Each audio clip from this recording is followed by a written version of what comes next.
Hello everyone, this is Akshaya from Department of Geology, A.D.M.COLLEGE for Women. In today's video, I am going to discuss about the morphological characters of the class Pelecypoda, and the class Pelecypoda comes under the phylum MOLLUSCA, which is the second largest phylum in the invertebrate animals. So before going to see about the class Pelecypoda, now we'll see about the phylum MOLLUSCA. So the phylum MOLLUSCA is the second largest phylum of the invertebrate animal after the largest phylum Arthropoda. The word mollusk derived from the Latin word mollis, which means soft, and the mollusca have soft-bodied, triploplastic, unsegmented, bilaterally symmetrical and coelomate invertebrate animals, and the body of mollusca is entirely covered by the calcareous shell, and the body consists of several parts which include head, foot, mantle and the visceral masses.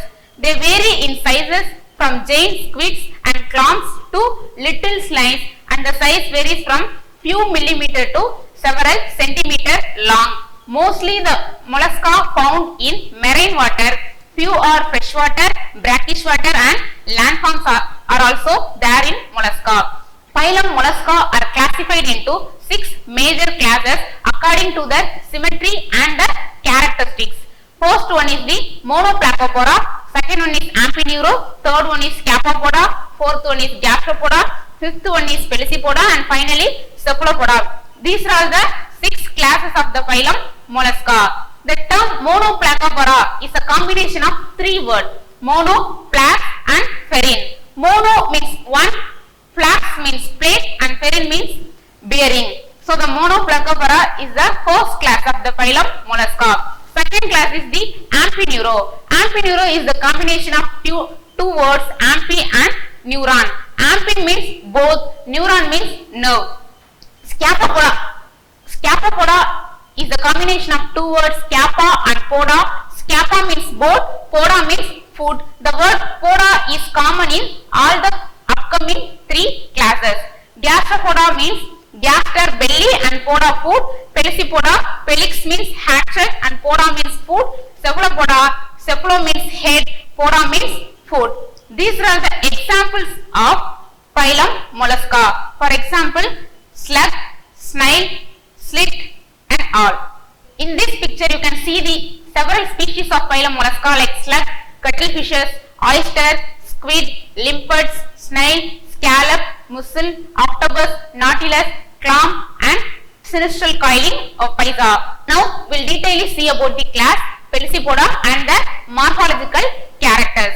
So the word Pelecypoda is also known as bivalvia and lamellobranchia.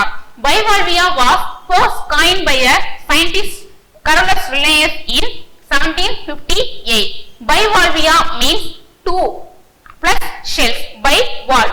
Pelecypoda means, as I already told, hatchet food, and the class Pelecypoda comprises approximately 20,000 living species, and it is the second largest class of phylum mollusca. Phylum mollusca is the second largest phylum of invertebrate animals.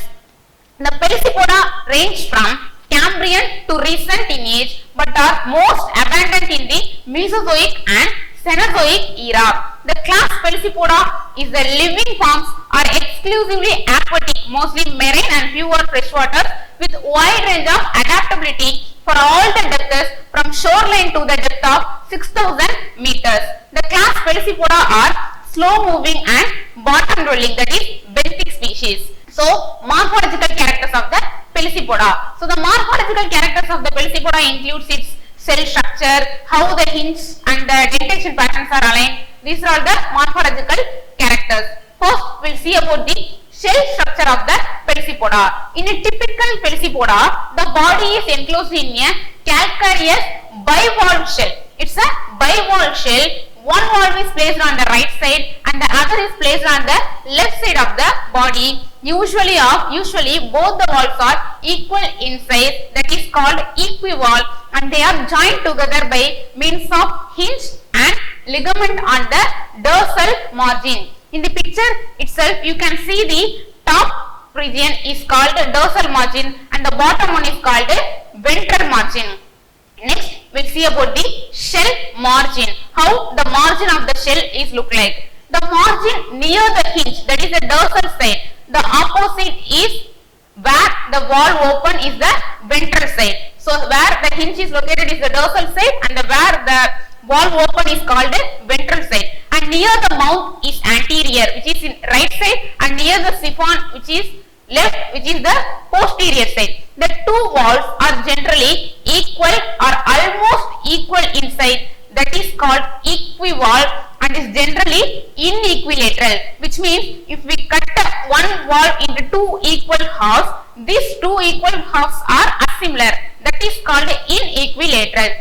The umbo, which is in the dorsal side, point towards the anterior, that is the right side. The shell tapers toward the posterior side, that is the left side. In some forms, the margins of the two mantle lobes do not unite. In this case, the posterior margin, two openings are present.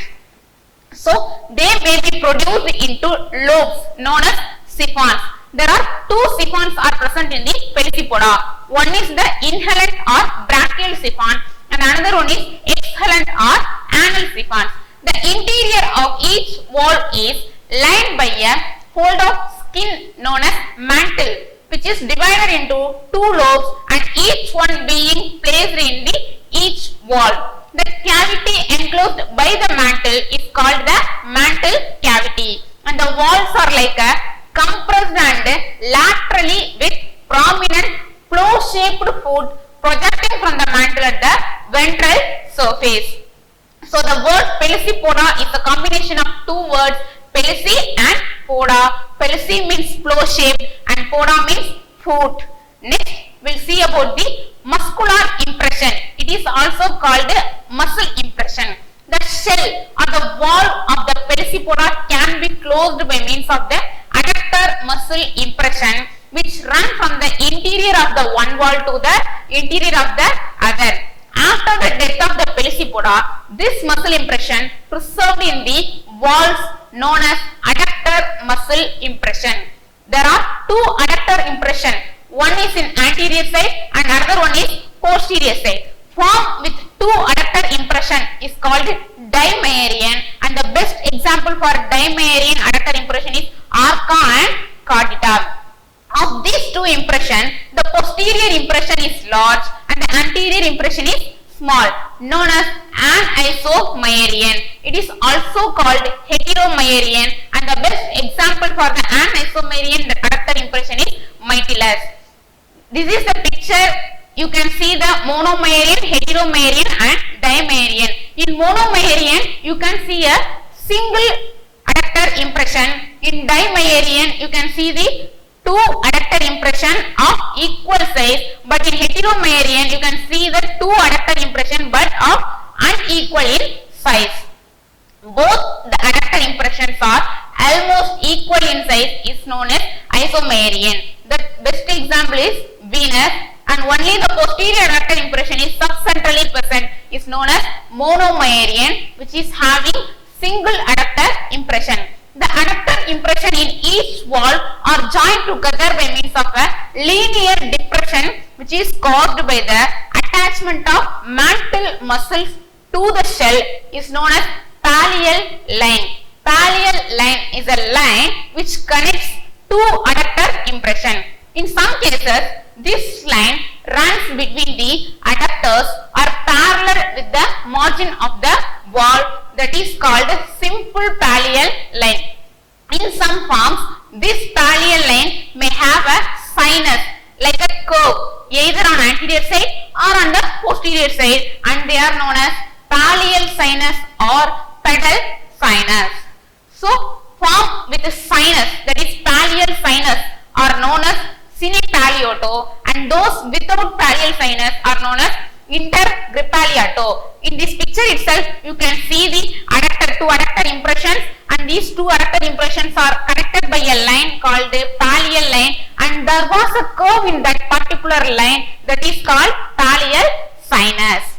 Next, we will see about the umbo. Umbo is located at the dorsal side of each valve. There is a hump-like raised hollow cone which is known as umbo. Umbo is located in the dorsal side, which is like a hollow cone. If the the anterior side as in Arca and Venus, it is called prosogyre or prosocline. If the umbo pointing towards the posterior side as in Trichonia, it is called opistocline or opistogyre. If the umbo pointing towards each other as in Pecten, it is called acline or orthogyre. Sometimes anterior to the umbo, a circular depression is shared by both the walls, is known as lunal, and similarly posterior to the umbo, an elongated biconvex depression shared by both the wall is known as escutcheon is present. In the picture itself, you can see the prosogyre umbo, orthogyre umbo and opistogyre umbo. In prosogyre umbo, the umbo pointing towards the anterior side, and in the opistogyre umbo, the umbo pointing towards the posterior side. In the second picture, you can see the lunal and the escutcheon depressions on both the walls. Next, we will see about the ligaments and teeth. The opening of the pelecypod shell is by means of the ligament, which is located in the hinge, composed of horny substance placed at the hinge margin. The ligament may be made of simple layers of muscles, alveolar or multivencular ligaments. The hinge is formed by the projection called teeth. These teeth alternate in two walls. The teeth of one wall fitting into depression between those of the other. The margin of the wall where teeth occur is known as hinge line, on which teeth and sockets are present, which is located in the dorsal margin. Next, we will see about the cardinal area or hinge area. The cardinal area or hinge area in some genera in which the hinge line is straight, that is in Arca is the best example. There is between the hinge line and the umbo of each wall a flattened triangular portion of the shell is known as cardinal area or hinge area. When this area is present, umbos of the two walls are widely separated. The area is due to the more extensive growth of the hinge line. In some special lamellobranches with a straight hinge line may have on each side of umbo a triangular wing-like extension known as ears. The best example for the ears is Pecten. And the dental systems having similar size and shaped teeth is called homodont teeth, and the dental system having dissimilar or different sized shaped teeth is called heterodont teeth. Next, this is the best example for ears in Pecten. In both sides of the dorsal margin, we have the ears. Next, we will see about the dentation pattern. Dentation pattern is the most important topic in the class Pelecypoda. So, depending on the nature and the type of hinge and the nature and number of teeth, the dentation in lamellobranchia is classified into the following 12 types. The first type is taxodont. In taxodont, the hinge line is straight with a numerous small homodont, which means equal sized teeth, which appears to be radiated from the center of the wall. It is called, best example is Arca. Second one is disodont. In disodont dentation pattern, numerous small and equal sized teeth are placed on the hinge line and they seems to radiate from the umbo, and best example is Mytilus. Third dentation pattern is anemalodont. Anemalodont is having true teeth and sockets are absent. The best example is Alorissima. And fourth one is isodont. Iso means equal. So, 2 or 3 strong teeth of equal sizes are in each wall on both sides of a central triangular ligament. Teeth and sockets are symmetrical, and the best example for isodont dentation pattern is Spondylus. Then fifth one is Sisodont. Very few strong, thick and grooved teeth appear to diverge from the umbo towards the wall. Teeth just below the umbo are called subumbonal teeth, and teeth just away from the umbo are called pseudocardinal teeth. Teeth which far away from the umbo are called lateral teeth, and best example is Trichonia. dentition pattern is heterodont.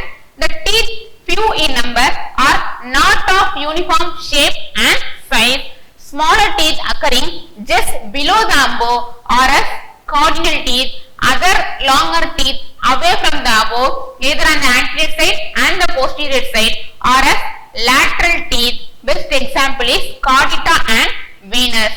Seventh pattern is desmododont. Desmododont is having true teeth and hinge line are replaced by one or more smooth laminae or ridges developed at the higher margin, and best example is Graphia and Exogyra. Eighth pattern is pantodont.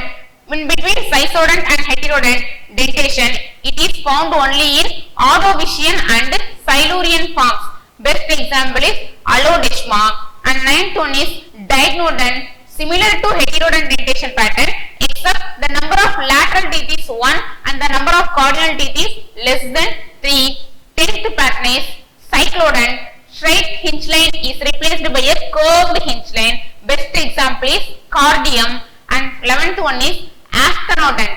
This dentation is marked by an extended tongue-like tooth just below the umbo. This is found mostly in burrowing animals. Best example is Maya. And finally, last one is edentulous, which means absent, in this form in which teeth are absent. Next, we will see about the external ornamentation of the class Pelecypoda. So, the external ornamentation includes the ventral margin of the wall may be smooth as in Venus, or it may be crenulated.